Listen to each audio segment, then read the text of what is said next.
morning and welcome to another episode of Dreams Unveiled with Daun, Whittaker. And Melissa Salazar. And we are here today with it's a choppy dream. Yeah. It's a lot of little jumps. Jumps here, jumps there. And it's very interesting because it seems to be so disjointed and disconnected. But we like those dreams. So this is from Sharon. Sharon's from Rochester, New York. And I'm going to read the dream, but it is all over the place. And I love it. We love that kind of stuff. I feel like it does really show that it doesn't matter how small the dream is, something's going to mean something. Absolutely. So, here's Sharon. She starts out saying, I'm not sleeping great. Had a busy day and a super weird dream. Good morning. I have such a pieced together dream for you.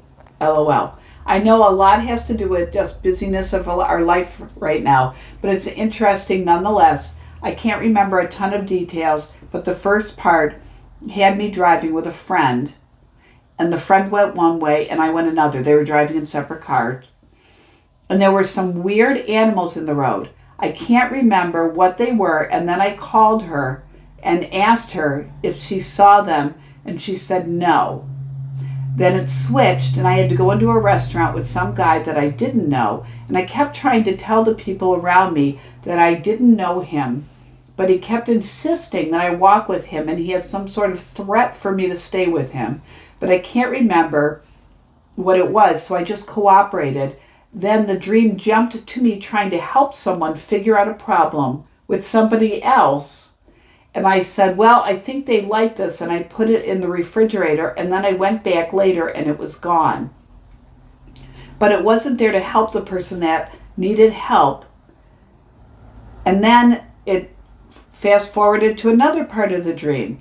My husband Caleb was driving insane through a city, and then I'm saying, please stop. I'm asking him not to, and that just made him want him to drive more crazy.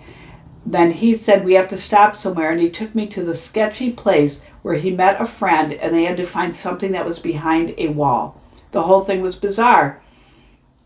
I love this part. This is talk to text, so if there's any extra weirdness, that's probably what it's from. LOL. I'll let you know if I remember any more details. So that's the dream. And we're going to actually look at this dream in segments because it is in segments. Melissa and I were talking about the dream before we started recording, and it really looks like this is kind of a little bit of a life review for somebody, an evaluation process. Mm-hmm. So just a little bit of history. The family is preparing to go on their big annual vacation. School recently let out. She works for the school district in her community. They also, one of the other things is that they recently suffered the loss of a dog that was very traumatic and unexpected in their family. And the family was very much grieving for that. So that's the detail. So let's start out talking about her and her friend are driving. They're going separate cars, and they're on this road wherever, and then they're forking the road and they start going their own separate ways, and which really could just represent that the school year is over, and so a lot of the relationships that were close in her life during the school year maybe drifting apart. You don't see them anymore. That's right, yeah. So it clearly represents a change of new friends coming in with the new summer endeavors, or friends that you really don't get to see very much when you're working that now you have more time for. Mm-hmm. And some of the friends that you may have developed close relationships through. And I know that there are probably a couple of people in particular that starts to drift a bit. The other thing too is she had a daughter graduate from college. Her oldest child, her first child, is going to college. So that could also be a little bit of that representation. I mean, that is very stressful and awesome and sad and exciting, and it's a whole all of the emotions right there. So that could be part of that too. Yeah. So let's talk about the the weird animals. Is that how she described them? Yeah, a little weird animal. The first thing I thought of was this, it's I guess, becoming like a huge thing now. There's a deformed raccoon in Seattle, and he has like a spine deformity, and so he's like half of one. I don't know if you want to see a little picture of him, but he's kind of cute. He's like hilarious. I'll just kind of give a... That's like the first thing I thought of was this little guy, little raccoon. We'll have Bill put it in there, but all I see is this little raccoon cross the street when you're saying that. So what? So there's this little raccoon that is deformed. What is the raccoon's name? Jimothy. I love that. Do you love how they combine two names? Yeah. Because it looks like two animals it does. That are combined together. You literally look at him and you're like, definitely looks like a Jimothy. Somebody's extremely creative in their naming process. So we appreciate that. So we'll put that clip in. Yeah. And Jimothy, we really hope the best for you. Yeah, and I'm glad there's so many people now watching out for you as a result of people are like leaving little food, and he'll go through and he'll like grab the snacks through like bars, and he's just he doesn't have like a tail or anything. He kind of just looks like this guy, a little hunchback guy. He's cute. Oh, okay. Little Jimothy. Check out Jimothy. So, but for her, what those animals represent, the weird animals, and they may have been animal representation because of the loss of her dog. Okay. Yeah. So, but it's a representation of wild emotions going through. And, it really may be, they have this big trip. They're going to Tennessee. They are... road trip, right? It's a road trip. And, they're definitely... There's a lot of people packed in. They have some extended family going. So it's going to be a full vehicle with luggage and everything, and numerous stops, and I'm sure it's going to be a lot. Listen, I have done those things. Mm-hmm. I don't look forward to them. I don't know. I'm fine with like the driving. I love the singing in the car. It's the questions. It's the bathroom breaks. It's like the 20 different snacks that get spilled. Nobody's breaks are ever right. No, and everyone's like, I don't want to use the bathroom. And then like 20 miles later, they're like, I have to use the bathroom. And I'm the person that's like, hold it, we're getting there. Right. I am that person. Right, we're going. That is absolutely it. So, and most of the time, not always, but most of the time that we're traveling, we have a big golden doodle with us. So there's plenty of bathroom stops. so I think the drift may be just a timely thing, unless there's a particular person, but Sharon did not indicate that in her life that they were somebody that she really depended on for support, and they had a mutually significant relationship, and that person has drifted away. So that could very well be, and it's very clearly... And this is that clear cognizance where you're informed by the dream, by your subconscious mind of details of your dream, that this is a friend.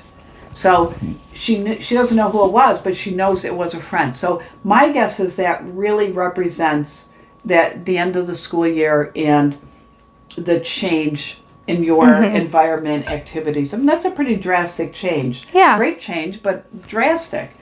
So I think that is that, and the weird animals really are is unpredictable situations, and that those emotions that are just very reactive posturing. Mm-hmm. Okay, so I think that's what that is, and that may be because of the upcoming trip, or that may be because where summer's loose and there's no summer's much less structured. Yeah. Even if it's structured, it's much less structured than a school year is.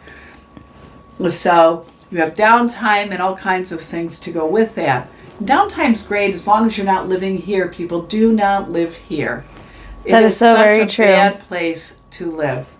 And what lives there is rumination.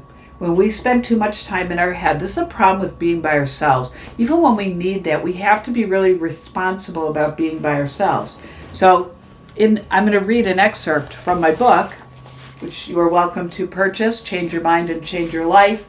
It is a book that puts together clinical and biblical strategies to deal with things like anxiety and depression and different things. For anybody, any of our viewers, you could purchase it on my website, daunw.com, for $12. I have it discounted for viewers. But I just want to really talk about when you get into that place of ruminating and thinking negatively. I just want to give you a few tips. I'm a very practical person. The book's very practical. When you get a negative thought in your head, intentionally formulate 3 positive thoughts. And that is something you really need to do.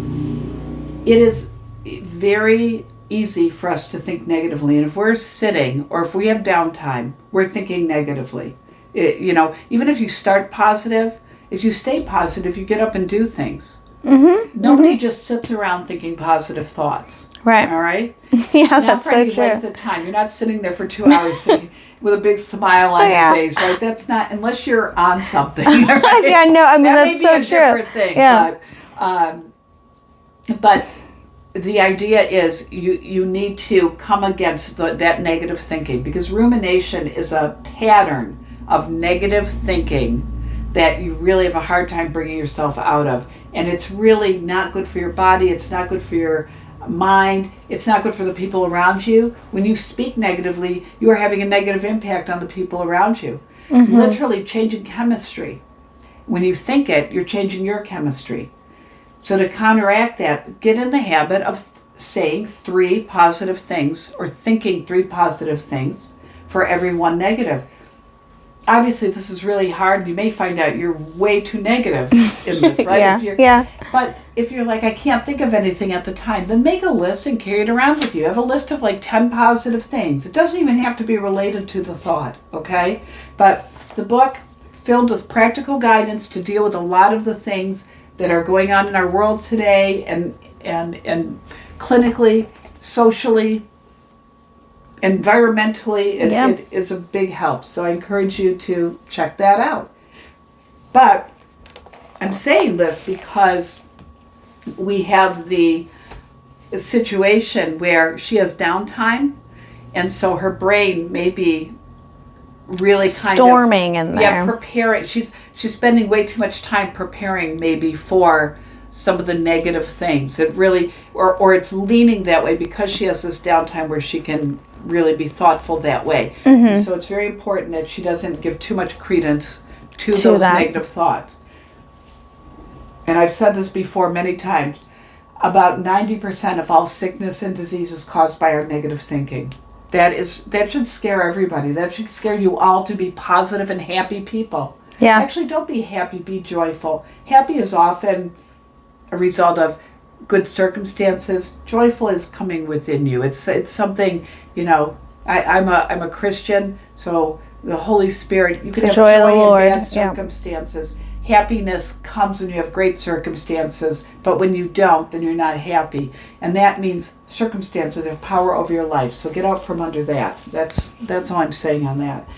So the next part we get to is the restaurant. So we're going through, she's doing this end of year evaluation, and I'm willing to bet this is not the only time she's done this, but it's just probably quite a pronounced, because it was so bizarre of a process for her. Yeah. And sometimes she may do this enough in her waking hours where she's really planning and processing and dealing with everything while she's awake. She doesn't have a dream about it.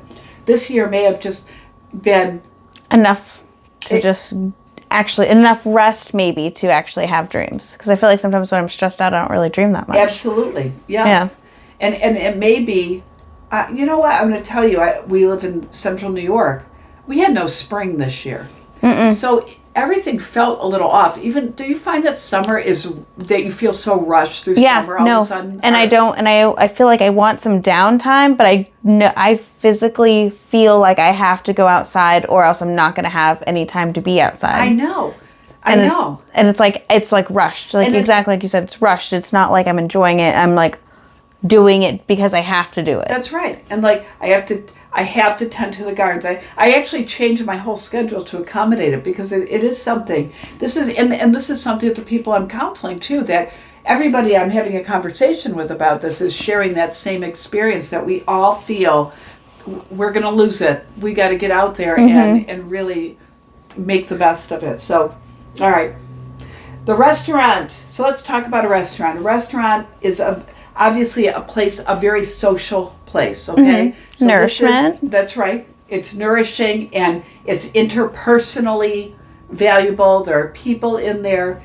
So a restaurant is typically, in a nutshell, representative of that. But then there's the unknown man. So the unknown man could be a shadow man, which could be a part of herself, an extension of herself, maybe a part of her that she's kind of put on the back burner or doesn't want to acknowledge.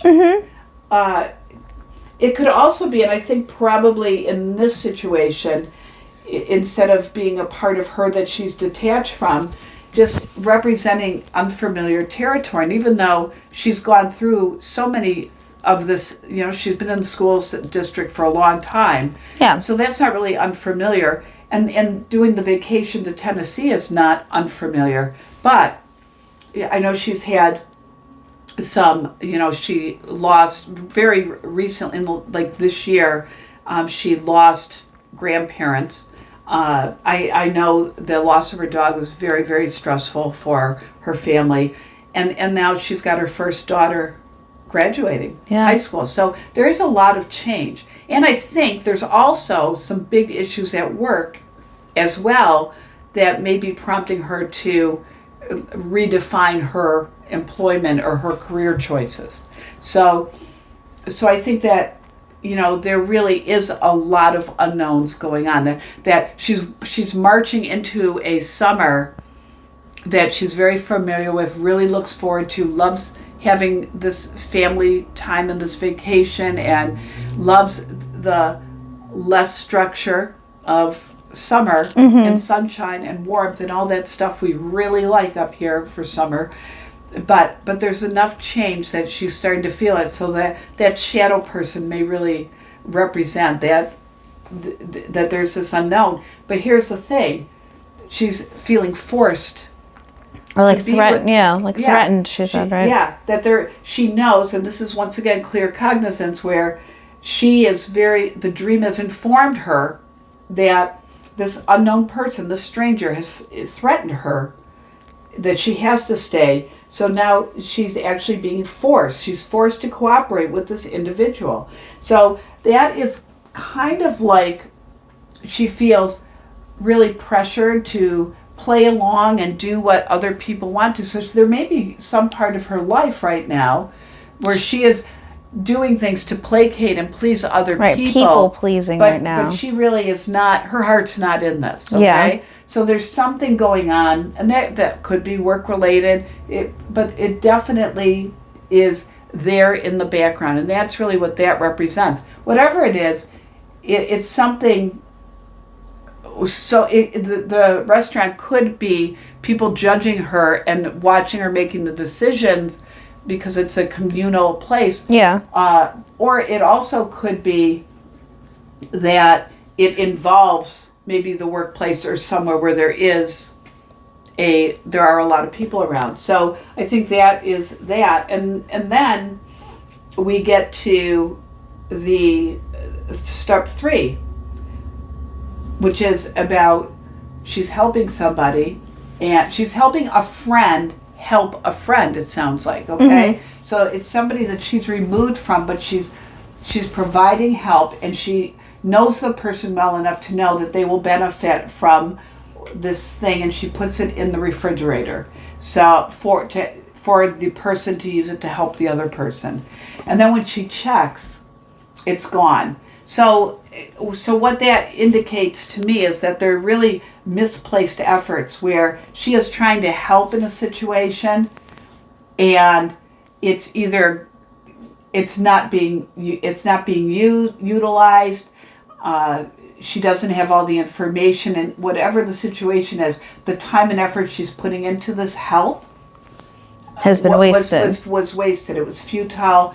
And maybe the dream saying, be very thoughtful about how and where you're investing yourself. And that's what it sounds like to me. And I think in the summer, once again, it could be very easy to really get caught up in a lot of things because your whole timeline has changed. Everything has changed. And you get to see and hang out with people differently than you did before. So right? that may be that little dream warning or just something to pay attention to. And then we have the final part of the dream, and that is Caleb, her husband, his driving. And this kind of, scares me because I hate like not being in control while driving. So she did indicate that Caleb's driving is definitely a problem for her. And this part is definitely about her marriage. This is talking about her marriage, and probably the imagery because of this trip. Right? If you're concerned about someone's driving and they're driving on a very long multi-day trip. Yeah, you don't have to be dealing with it the whole time. So I understand that. But the idea is that she's a passenger. And what does a passenger lack in a car is power. Mm-hmm. So this is really showing that powerlessness. It's a demonstration of feeling very powerless in this situation. Having a reckless driver may mean that she feels helpless. She does not have control. Yeah. And there's a lot of things going on that she clearly does not have control over. And I think probably step one is to really be very, very aware of all the things you don't have control over and those that you do. Sometimes it actually is helpful when you make a list. Mm-hmm. When you're going into something that's very stressful or any time, and this is good stress, eustress, or bad stress, distress. Sometimes I think it's very helpful to really have a list. Here are the things that are stressing me I have control over. These things I don't have control over. They are happening with or without anything I do or say. I think that is extremely helpful. So the idea that you're saying, stop, please slow down, and it's making him drive faster is really showing a real life frustration, something really going on in your life where you are trying very hard to exercise some authority and you're being dismissed or ignored, not being responded to in a way that is very helpful. So this is really talking about boundaries, okay? And so maybe that's something over the summer that you can really take a look at is, how are my boundaries? How are my boundaries with friends? How are my boundaries with family? And this is really, really hard because if somebody is being dismissive, it means you're trying to set boundaries and they're not being heeded. Right. And so that, in whatever relationship that is in, that is something you really definitely need to address and be thoughtful about, because for it to show up in your dreams like that. Yeah. So then we have the sketchy place. I don't know what sketchy is to her, but the sketchy place. I always think of like a back alley or something. So Caleb, and right, I know, me too, a little door in a wooden kind of shack run down. So you're like looking around. So Caleb has a friend, unidentified friend, and they're going in this place and they're talking about something hidden behind a wall in the place that I think they were going to try and get. But there's something, but right now it was just the talking phase. So that could be something secret or motives or unresolved issues. So based on talking to Sharon, I think what we have here is it's a reminder of the unresolved issues. That's what it is. And it may be something in the marriage. It's a reminder of unresolved issues that, in the summer probably get tucked away and put away because everyone's trying to have fun. Everybody's schedule has changed. When they're like in summer mode. That's right. And so I think that, it's just a reminder that those things are still there. You're getting a break from them, and maybe you want to deal with them and you want to try and look at a different way strategy. To do, and different ways to set boundaries or address those issues. So that's what I think. I think it's a little summer life review. Summer life review, yeah. I mean, her life literally parts in two different ways too. Yeah. Like this is one way is like normal structure summer or normal structure school, and then carefree summer. Yes, and what's interesting, and I didn't even think to say this. What I think is interesting is where we were talking about the friends going the other way. She had called on the phone the front and said, "Do you see those weird animals?" And the friend said, "No." I didn't." Because she didn't even go that way. Well, but it's not even that. It sounds like that was before the fork in the road. I think what it's really speaking to is that she feels quite alone in dealing with some of her feelings and thoughts that people aren't recognizing. Don't and even see the same thing. She puts up that Walls. good front, you know, and goes through life, and sounds like a pretty happy person most of the time, but she really, there is that effort to not really expose that too much. But I think in that point, there's a feeling of loneliness that is not shared. Right. So that's a pretty intense dream with a bunch of little pieces put together. And I hope it resonates with you, Sharon. Yes. And I hope you really understand it. I think it's just almost like a catharsis, your brain, your subconscious preparing you for summer. Mm-hmm. And off with the old and in with the new. But don't forget, this is still part of your life. Right. You still have to go back that way. So wouldn't it be nice if the part of your brain that reads and writes was open and just can write you a note? Hey. Right, just like pops up. Yeah. Little sticky notes just comes back in. This is like treasure hunting. I love doing it. I love trying to figure this out. Well, and it's great because, like, you know, sometimes, like, if, like, before, like, if we got a dream and we didn't get, like, a background, it's kind of like, you know, you're going to have to really interpret this, but it's great that we actually get the feedback on that. Absolutely. And I think it's important. You know, all dreams are valuable. There's enough common symbolism that even without us having all the background or the intimacy of the background. I mean, there are things that I know that are happening that I leave out because they're really not things that should be publicly shared. Yeah. But you know, the great thing is it's still applicable and helpful for anybody. Mm-hmm. So I do appreciate that. I've actually learned a lot, and it's been a privilege to work with the people that I have to be able to get some dreams, and I know you've gotten some dreams from people as well. So yeah. It really is a pretty awesome experience. So we're treasure hunters here to tear apart your dreams. But that is all we have for today. Don't forget to like, subscribe, and share. And thank you for tuning in to Dreams Unveiled. Yeah. Have a great night and sweet dreams.